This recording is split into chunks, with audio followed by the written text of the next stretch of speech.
Hi everyone, this is Gabs Dexter of FlippityFelts and welcome to my first video tutorial, how to put blush on a needle felted creature. Now, some of you may be familiar with my work and will know that I do like to add little pink blushes to the cheek, just like on this little face here, or sometimes to give it a nice sweeping blush on the tummy. So I'm going to show you 4 different techniques on how to achieve this and the best way to go about it. Okay, so the first technique we're going to look at is going to be using the ground up chalk from a pastel chalk. I was going to show you how to get the actual powder from the chalk itself, but I can't find my pastel chalk, so I'm going to have to show you a pre-prepared pot that I have here. This is probably one of the most common ways I've seen people apply external shading onto their models, and it's a very good technique. You can buy big boxes of pastel chalks very, very cheaply. Lots of different colours. I have lots of different pots with all the different colours. This one I call pink one because I'm very creative. So we have our cotton pad here. Very, very, very important for pretty much all of these techniques, because when you are adding the colour using anything that's powdered or inky, you are going to have some excess. And of course you don't want that to come off in the hands of anyone who's holding, or just scatter everywhere, get colour where you don't want it to be, or just generally make a mess. So we use these to just dab off the excess when we've applied it. It is incredibly effective, you will be surprised. When it comes to using this pastel chalk method, I've always found that the colour never fades over time. And once you've got the excess dabbed off at the start, we can handle it as much as you want. I've never had any of it come off into my hands. So, I have 2 brushes here. One is a good brush, which is actually this eyeshadow, quite a wide-ended brush. The baddie, which is what I used for a really long time. It's not the worst thing in the world, but paintbrushes, it's not the easiest way to do this, guys.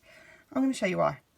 So when you put your paintbrush very gently into the pot, you get a lot stuck. So I'm going to just actually dab this off here, and you can see how much comes off there. If I then try to put that on, it's like painting. You get a big clump at the end, but then it stays there, and you can try and move it around in a circular motion. It's going nowhere. Maybe if you were to use a fine tipped paintbrush and do some very small delicate details, that might work, but on the whole, you're causing yourself a bit of trouble. So I'm going to turn this one over, blank canvas as it were, and this time I'm going to use this wonderful shading makeup brush. It doesn't have to be an expensive one. I'm going to take off a little bit of the excess, I don't want too much. You can see how much comes off. Compare this to the next technique I'm going to show you. So you take your brush and then in a circular motion you just sweep it around. Again, it's very much going to concentrate around your starting point, which is why it's important to do it in a circular pattern. But actually, that's not all that bad, and it was very, very easy to do. I'm now going to carefully use this to dab off the excess. Let's face it, I'm going to make a mess here. And if I turn it upside down, you can see not much has come off at all. And that's fine. That means not much else is going to come off either. Just make sure you get everything. This is a pretty good technique, and I've got to say, it is something I would recommend. But there is another way. Now, I'm not going to deny this technique might seem a little bit crazy, but we're actually going to try shading with some makeup. Now, the main difference between using ground up pastel chalks and makeup is going to be that the makeup tends to have a much finer grain, which means it sticks to the felt a lot easier. Now, of course, as with before, you are going to need to have a cotton pad handy because you want to dab off any excess powder. You don't want any of that coming off into the wrong place of your felts or onto the hands of anybody who's holding it. When you choose your makeup, obviously there are lots and lots of colours to go for. Doesn't matter whether it's cheap makeup or expensive makeup, which is fortunate, but what you do want to make sure is to try and avoid anything with any sort of metallic sheen to it, because obviously that's going to create a rather bizarre effect. You'd be surprised how much makeup does have some sort of hidden glitter in it, even if it doesn't appear so. So we're going to use this lovely split palette here, which is nice for creating a two-tone effect to the cheeks. Obviously, trusty makeup pad, a white ball, which is again being covered in carded white fibre, just so that you can see it a bit better. And also, as with before, we are going to want to use a makeup brush. It doesn't have to be an expensive one, but it does have to be about this broad. The reason is it just picks up the powder a lot easier than if you're using a paintbrush. You can get a large sweeping motion a lot better. So first of all, we're going to start off picking up a little bit of the paler of the colours. I'm just going to dab a bit off onto this makeup pad, and you can see that some's come off already. And we're going to make just a large sweeping motion. You might be able to pick up that some of the powder came off there, which is why I've put a bit of blue paper underneath so that my light box doesn't get covered in pink. And I'm just going to add a little bit more, and you can see this time I didn't dab it off. It's not made a massive difference. It did get a little bit darker where I started, but most of that is smudged out. So can you see we have a nice little gentle pink there. And this time I'm just going to add a little bit of the darker pink, and again I'm going to dab it off. You can see it's dabbed off much more. I'm just going to put that a little bit in the centre. You can see that's a lot darker, but if we go around again in a wide sweeping circle like so, it blends it in a bit. Looks a little bit rude. So I'm just going to go over it again with some of the paler, just to show you how you can add a lot more colour. I'm doing it in this nice big wide sweep. Makes it quite nicely balanced. So you can see that that's the final effect. Obviously you're probably not going to do something quite so big on an actual model. And then I'm just going to dab, give it a slight rub. You can see not much at all has come off this, which is great. You don't want much to come off, but just keep dabbing it, and then once you're fairly confident no more is coming off, you're good to go. I really love this technique, and I must be honest, this is one of my favourite ways of applying blush. Okay, this third technique is one I've seen used quite a lot, and you've probably heard of it too, and that's using markers as some sort of colouring aid. Now, this type of marker is an alcohol-free marker. I think it's sometimes known as a Coptic marker. And as you can see, it's got two different size ends, a pointed tip and a flat tip. Now, got to be honest, for blush, I'm not a big fan. So if we're using the pointed end, if you just put it on, you do get actually a fairly good effect. You have to kind of do it a bit scruffily and in a broadly circular motion, and that's not too terrible. The colour will change slightly as it dries, but one thing I'm not sure if it'll be able to pick up is it hasn't half scuffed up the fluff, which may or may not be a problem. If you then dab it down again, see, only a few tiny little specks of the ink has come off onto the cotton pad, and that's made it look a little bit cleaner. You can of course felt it down. I would wait until it had dried before you felt it down, because when you felt it down, there's a possibility if there's some slightly wetter pieces together and you felt them together, then they are going to end up clumping. You might get a darker patch. Now, if I turn it over to the other side and use the flat edge, I would recommend, if you're going to use it, that you dab it rather than strokey colour it.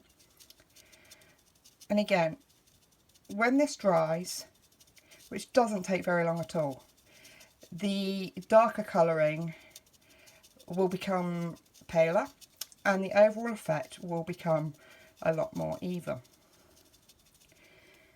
So there's the end result there. Again, I'm going to just dab this down.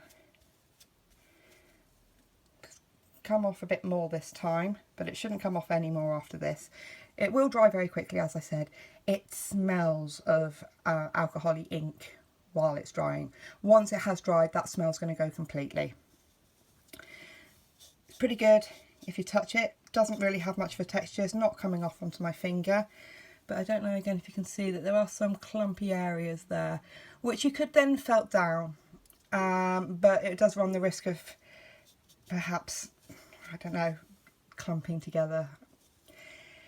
I think Coptic markers do have their place, certainly in the fabric industry altogether. When it comes to felting, I got to be honest, I wouldn't use this for blushing.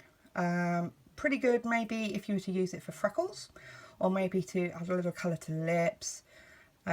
Small tiny details where you'd use the fine end of the pen, but yeah, it's a hard no from me. And finally, for you dyed-in-the-wool purists when it comes to needle felting, there is of course the technique that, let's face it, we're all going to try most of the time, actually felting the blush on. Now for this I'm using another piece of carded wool from the felt box. I don't know how easy it is to see. This is baby pink colour, at least it used to be called baby pink. Sorry Olga if it's a different colour now. It's 110. And this is a lovely, lovely blush shade. Can't go wrong with it. Now you can see I have taken a very, very, very small thin pinch so you can see through it. Ta-da! And I'm going to put it over there. I'm really worried about doing this because I'm trying to keep my eye on the camera, my eye on the felting, and if you've been following my page on Facebook you'll probably know that I managed to insert a needle into my big toe over the weekend. I'm really not hoping to complete the set with my finger. So I'm just applying it over the area, and of course results are going to vary depending on what fibre you use and where you're positioning, how big you want it to position. But I'm going to say that I want my blush to be yay big, and I do not want a hard edge. That's the important thing to remember. We want it to be a subtle blending at the edge. So I'm going to start stabbing it down. I'm using I'm using a 40 star needle here, and I'm going round in circles around the edges of the area that I want my blush to be, and then just getting a bit in the middle. So you can probably see that there are some, I'm not doing a very neat job I must say, some areas which are paler. That's going to happen if you're using a very thin piece of fibre and you don't want it to be too dark. It's better to build up gradually. So now what I'm doing is I'm holding my thumb over the area where I want the blush to stay, and I'm pulling off the excess around the edges where I didn't felt. That's going to give it that nice tapered natural edge. But it's not as rounded as we could have it at the moment because this fibre was so see-through that it's a bit clumpy. So I'm just going to pick up my needle like a human. I'm going to start just overlaying it somewhat. You don't have to overlay it. You might want it to be very, very thin so that you can see some of the original colour. And let's face it, you're not going to want it necessarily looking like a cartoon character. This may not be the shade that you want to use. Felt box have many, many other wonderful choices, as do other retailers. So here we have, you can straighten it out a bit, you can smooth it over with your thumb, and then slowly go over, very slowly because I haven't got a mat underneath me, around the edges. And you can use the very, very tip of your needle to just separate areas where it maybe is clumping together. You just go at it a little bit slower. It works really well. And you can, if you want to make a harder edge, you can use the tip of the edge of your needle to gather it as well, like that. I'm not going to go on because let's face it, if you're watching this video, you're probably needle felters anyway, and you already know this technique, but I just wanted to show it as in comparison. I'm also slightly concerned that in my efforts to try and needle felt blushes, I may have created something rather more rude. C'est la vie. Till next time guys, thanks ever so much for watching. Bye.